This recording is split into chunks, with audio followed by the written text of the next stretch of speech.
Hello, my indirect students from affiliated colleges of Kuch Bihar, Panchayat Burma University, University of North Bengal, Raiganj University, Gourbang University, and other institutions of higher learning whose curricula do have a shared section as per the CBCS rules under the UGC 6 semesters prescribed model syllabus for English honors or major in English program. Today we will be talking about something that is now bothering the students pretty much, and that is how viable is an examination system in subjective subjects or disciplines like honors in English in the MCQ format. How possible, how feasible, and how justifiable is MCQ in English honors? So first we will have to understand that MCQ gives you the scope of scoring full marks. Secondly, we will have to understand that MCQ only looks like objective in its form, but actually there are subjective questions or buddhir prashno which have to be done rough work at the back of your head about, and you have to do some amount of intuitive, imaginative, or analytical thinking before choosing the correct option. It's not only a quiz, it's not only information that you mug up and you take the most correct alternative. It's also not entirely chance-based. So if you at all have to face an examination for the term end due to the COVID-19 pandemic situation, and if your university insists in MCQ test, then you will be actually benefited. There is nothing to be afraid of MCQ. It gives you the scope of scoring full marks. And secondly, it is not only about quiz or mugging up or committing and vomiting like a bundle of information instead of a student of English literature. You will have to actually think for a number of questions before taking the correct alternative. Secondly, the results will be published very fast, and there will be no bias from teacher to teacher or examiner to examiner or evaluator to evaluator, because the algorithm or the mechanized system of evaluating the answer scripts from the OMR sheet will be prepared by the respective universities, if the universities go for an MCQ test altogether, and the answer scripts will be checked very fast in a systematic, mechanized way, without any person's political, regional, attitudinal, or psychological intervention. So unlike previous years or other years to follow, in which the English honors answer scripts are somehow subjective or vulnerable to subjective bias, that particular problem is eliminated if you are having an MCQ test. So there is nothing to be afraid of MCQ. MCQ তে তোমরা পূর্ণ মাত্রায় অর্থাৎ 40-40 score করতে পারো। একটা প্রশ্নের জন্য জেনারেলি অবজেক্টিভে 1 নম্বর দেওয়া থাকে 10x এই সিস্টেমে, কিন্তু এখানে 2 নম্বর করে দেওয়া আছে, অর্থাৎ একই পরিশ্রমে তোমরা দ্বিগুণ সংখ্যক স্কোর করতে পারছো। এবং কিছু সংখ্যক প্রশ্ন থেকে যাচ্ছে যে প্রশ্নগুলো ভালো স্টুডেন্ট এবং খারাপ স্টুডেন্টের ব্যবধান তৈরি করে দেবে, কারণ সেটা মুখস্থ দিয়ে বা নলেজ দিয়ে হবে না, সেগুলো জ্ঞানমূলক প্রশ্ন নয়, সেগুলো প্রয়োগমূলক।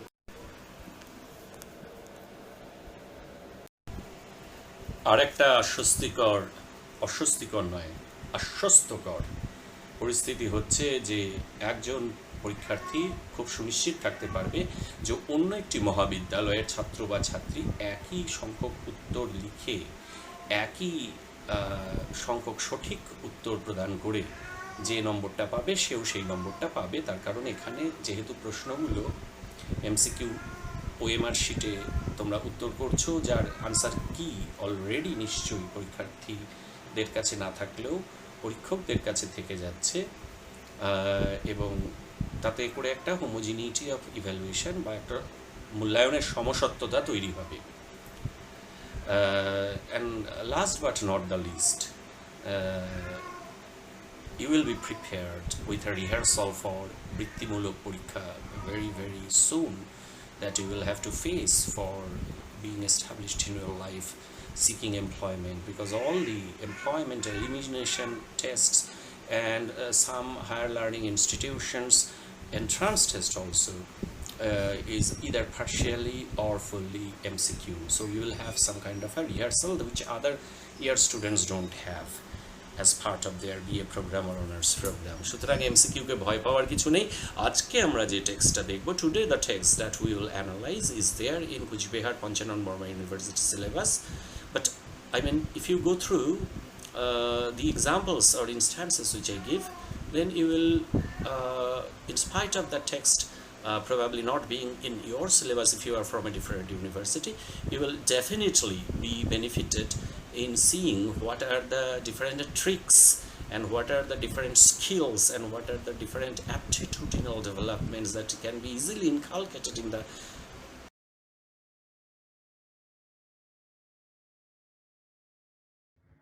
তো আমরা প্রথম উদাহরণটা দেখি। What is Mukul special gift?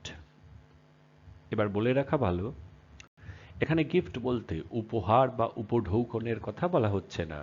Here gift means gifted skill or talent, অর্থাৎ মুকুলের বিশেষ ট্যালেন্ট বা গিফটটা কি?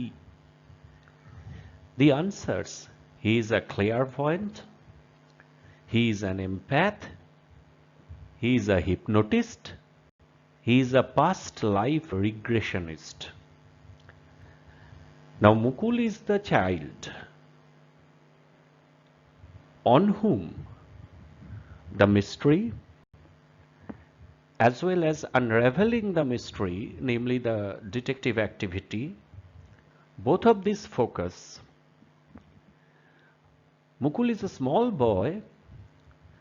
যারা গল্পটা বা গল্পটার ডিটেইলস সামারি বা ফিল্ম ভার্সন দেখবে, দেখতেই হবে একটা কিছু পরীক্ষার জন্য, টেক্সটটা পড়লে সব থেকে ভালো হয়। টেক্সটটা এই বাজারে ইন দিস ব্যাকগ্রাউন্ড যদি পড়া নাও হয়ে ওঠে, পরীক্ষাটা তো দিতেই হবে, ডিটেইলস সামারিটা কোথাও থেকে অনলাইনে জোগাড় করে পড়তে হবে।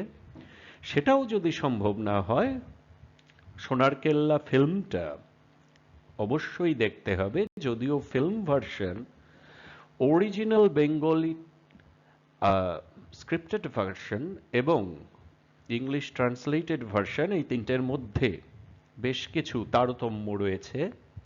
Because whenever we translate from one language to another language or one type of coding like legible coding or legible coding অর্থাৎ পাঠ্য বই to visual and auditory coding অর্থাৎ ফিল্ম বা ড্রামা, তখন তার ভেতরে নানা ধরনের কালচারাল এবং সিমিওটিক চেঞ্জেস এসে যায়। আর প্লটেও কখনো কখনো there is a small variation which is designed by the person who is in control of the form.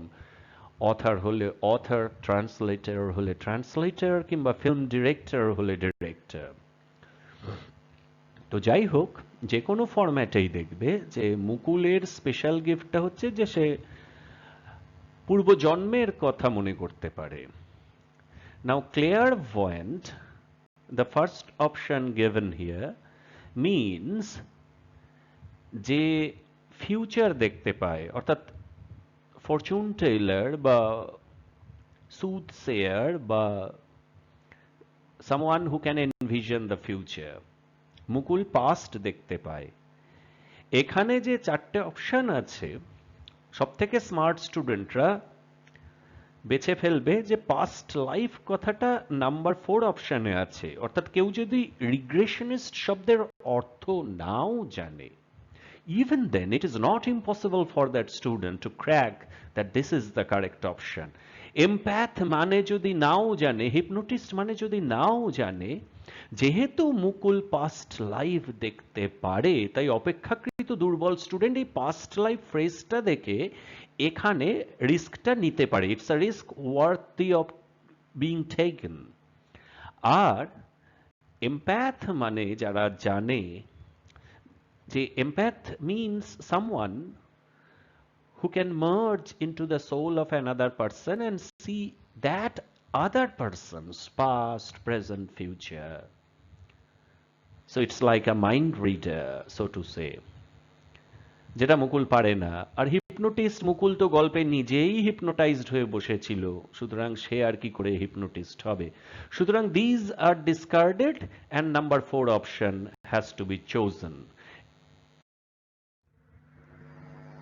এবারে আমরা একটু বুদ্ধির প্রশ্ন বা অ্যাপ্লিকেশন বেসড অ্যানালিটিক্যাল কোয়েশ্চেন্সে আসি, যেগুলো সাবজেক্টিভ প্রশ্ন। ইউজুয়ালি যে প্রশ্নগুলো 15 নম্বর, 10 নম্বর, 5 নম্বরে এসে থাকে, অর্থাৎ characterization, plot, role of characters, and of course generic conventions, backgrounds, and literary style and technique.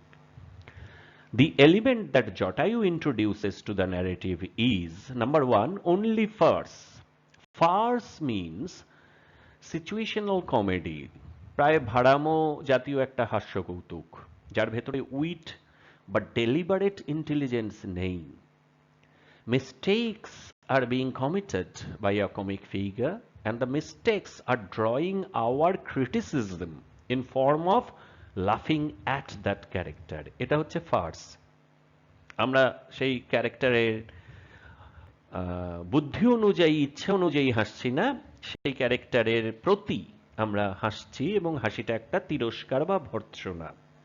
তো Jatayu definitely is a comic figure. সুতরাং এই অপশনটার কিছুটা প্রবাবিলিটি আছে, কিন্তু আমাদেরকে মোস্ট সুটেবল অল্টারনেটিভ চুজ করতে হবে, অলমোস্ট সুটেবল অপশন নয়। তাই আমরা বাকিগুলোও একটু দেখে নেব। ওমনিশিয়েন্ট ন্যারেটর, ধরা যাক কোনো স্টুডেন্ট ওমনিশিয়েন্ট শব্দটার মানেই জানে না। আমি জানতাম কিনা গ্র্যাজুয়েশনে সেটা আমি এখন বলতে পারছি না, ধরে নিচ্ছি জানতাম, কিন্তু উত্তরটা তো বের করতে হবে, পরীক্ষাটা তো ছাত্রের। তো ন্যারেটর মানেটা তো সবাই জানে, যে যিনি গল্প বলছেন, ন্যারেটিভ যিনি প্রেজেন্ট করছেন। তো একটু যার ধারণা আছে টেক্সটটা সম্পর্কে, সেই জানে যে যদি কাউকে ন্যারেটর বলতে হয় তবে সে তোপসে বা Topesh Mitra. Jatayu writes detective fiction, but his hero's name is Prokhor Rudra. And Feluda is Pradosh Mitra. Pradosh Mitrer গল্পের ন্যারেটর তোপসে, জটায়ু নন। সুতরাং ওমনিশিয়েন্টের মানে জানার খুব একটা প্রয়োজন নেই এই প্রশ্নটার জন্য। ন্যারেটারই তো জটায়ু নন, সুতরাং ওমনিশিয়েন্ট ন্যারেটার এই অপশনটা তো হবেই না। অ্যান্টি ভিলেইন, যারা অ্যান্টি ভিলেইন বা ভিলেইন শব্দের অর্থ খুব ভালো করে জানে, গল্পটা জানে, যারা অ্যান্টি হিরো, অ্যান্টি ভিলেইন এই ধরনের কনসেপ্টসগুলো জানে, ভালো ছাত্র, একটু অ্যাডভান্স লেভেলের ছাত্র, তারা তো জানবে যে Jatayu is not an anti villain. কিন্তু বাকিরা তো জানবে না, তাদেরকে ওই কোন বারেগা ক্রার প্রতি সেই স্টাইলে 50-50 করতে হবে, যে 3 অথবা 4-এর মাঝখানে আমরা একটা 50-50 করি আগে। এবার 4 নম্বর অপশনটা হচ্ছে oblique self reflexivity of the detective fiction. এবার সেলফ রিফ্লেক্সিভিটি শব্দের অর্থ ধরা যাক স্টুডেন্ট জানেন না, কিন্তু সেলফ শব্দের অর্থ জানে। সেলফ মানে সত্তা, যেটা আছে সেটা, যেমন ইটসেলফ। আর রিফ্লেক্ট শব্দের অর্থ জানে। রিফ্লেক্ট শব্দের অর্থ প্রতিবিম্বন, প্রতিফলন। রিফ্লেক্স শব্দের অর্থ, সাউন্ডে সিমিলার লাগছে, প্রতিবর্ত ক্রিয়া। অর্থাৎ গালে মশা বসলো, আমি জেনে বুঝে খুব স্কিল সহকারে শিকারীর মতো মশাটা মারলাম না, আমি নিজের অজান্তেই মশার কামড়ে যেই জ্বালা যন্ত্রণা পেলাম গালে, আমার হাত নিজের গালে চলে গেল। This is reflex arc, reflex action. এটা ক্লাস 6-এর বায়োলজিতে সবাই পড়েছে, জীববিজ্ঞানে। তাহলে সেলফ রিফ্লেক্সিভিটি শব্দটা একটু ভাঙলে দেখা যাচ্ছে that it may mean something that is reflecting the original. তো অরিজিনাল টেক্সটটা হচ্ছে প্রদোষ মিত্রের detective fiction, which is serious and intelligent. আর জটায়ুও একটা ডিটেকটিভ ফিকশন লিখছেন, সুতরাং রিফ্লেকশন বা প্রতিবিম্বন বলা যায়। এবং প্রদোষের মতো তারও হিরোর নাম প্র দিয়ে শুরু, প্রোজোডি অফ প্রদেশ মিত্র অ্যান্ড প্রখর রুদ্র। প্রোজোডি করলে দেখবে সমসংখ্যক সিলেবলস আছে একই প্রোজোডি। এবং Pradosh Mitra is a very serious detective, আমাদের হিরো ফেলুদা। আর প্রখর রুদ্র খুব হাস্যকর ডিটেকটিভ, কারণ তার 6টা গুলি একসাথে চলে, একটা গুলিতে একসাথে দুজন মানুষ মারা যায় ইত্যাদি। সো খুব আজগুবি বা অ্যাবসার্ড, অনেকটা খুবই মামুলি টাইপের অ্যাকশন মুভিজের মতো।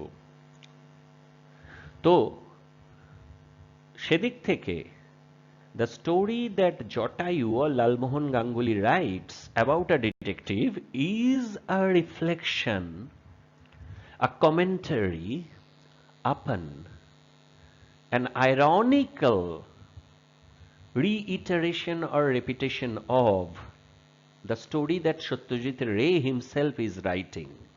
Detective fiction reflected by a writer in that detective fiction, namely Jatayu, who also writes about a detective in a prose fiction series. আর অবলিক মানে তির্যক, যারা এটা জানে তারা ক্যালকুলেট করে ফেলবে, যারা অবলিক মানে জানে না তারাও ক্যালকুলেট করে ফেলবে। এবং এখানে বেশ কতগুলো ক্লু আছে। একটা ক্লু সাইকোলজিক্যাল, আমরা যতই প্রশ্নগুলোকে আনবায়াসড বানানোর চেষ্টা করি না কেন, the question maker is finally a human being and he has human psychology, সেটা স্টুডেন্টদেরকে এই এমসিকিউ পরীক্ষাতে নিছক চান্স না নিয়ে সাইকোলজিক্যালি চান্সটা নিতে হবে। অর্থাৎ যদি 1, 2, 3 কারেক্ট অপশন হতো, তাহলে প্রশ্নকর্তা এই দ্রুতগামিতার বাজারে, যেখানে খুব যুদ্ধকালীন তৎপরতায় প্রশ্ন তৈরি হচ্ছে, সেখানে কি এত বড় একটা ফালতু সেন্টেন্স লেখার সময় বা পরিশ্রম ব্যয় করতেন? যদি এই 1, 2, 3 ছোট ছোট ফ্রেজগুলোর মধ্যেই উত্তর লুকিয়ে থাকতো, তাহলে এই 4 নম্বরের এই লম্বা ব্যর্থ uneconomical expenditure of so many words, কঠিন কঠিন ওয়ার্ড, কি করছে? So that is the psychological risk taking. এটা আমার স্টুডেন্টদের প্রতি অ্যাডভাইস, যখন একদমই কিছু হবে না, মাথাটা খাটিয়ে রিস্কটা যখন নেবে, একটু বুদ্ধিমানের মতো রিস্ক নিও। সো যারা একটু বেশি ভাবতে পারে, দেখো জটায়ু শুধুমাত্র ফার্স তৈরি করছেন না, he also represents innocence and simplicity. He represents the pulp fiction. He represents the bestseller as opposed to a real detective story.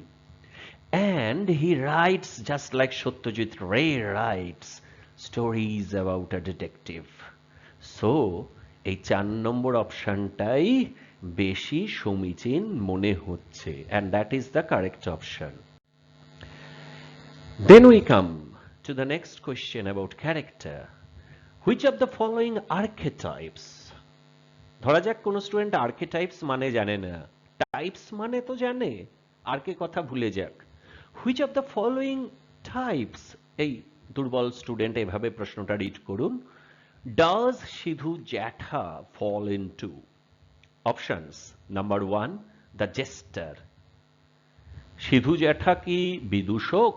তিনি কি গল্পটা রঙ্গরসিকতাই শুধু ভরিয়ে রাখেন? আমরা জানি তার উচ্চারণগুলো খুব কমিক, যেমন প্যারাসাইকোলজিকে তিনি বলেন পাড়া ছাই চলো যাই, ইম্পসিবলকে বলেন আম্পচেবল। কিন্তু শুধুমাত্র উচ্চারণের ভুল যদি কাউকে জেস্টার বানাতো, এই ইউনিভার্সিটির ইংলিশ ডিপার্টমেন্টের হেড থেকে শুরু করে প্রতিটি কলেজের প্রতিটি শিক্ষক কোনো না কোনো সময়ে তাহলে জেস্টার হতেন, টিচার হতেন না। উচ্চারণের বিভ্রান্তি ইন্ডিয়ান রাইটিং ইন ইংলিশ এবং ট্রান্সলেটেড টেক্সটে কখনোই জেস্টার বা কমিক ক্লাউন লাইক ফিগারের ভূমিকা নিতে পারে না।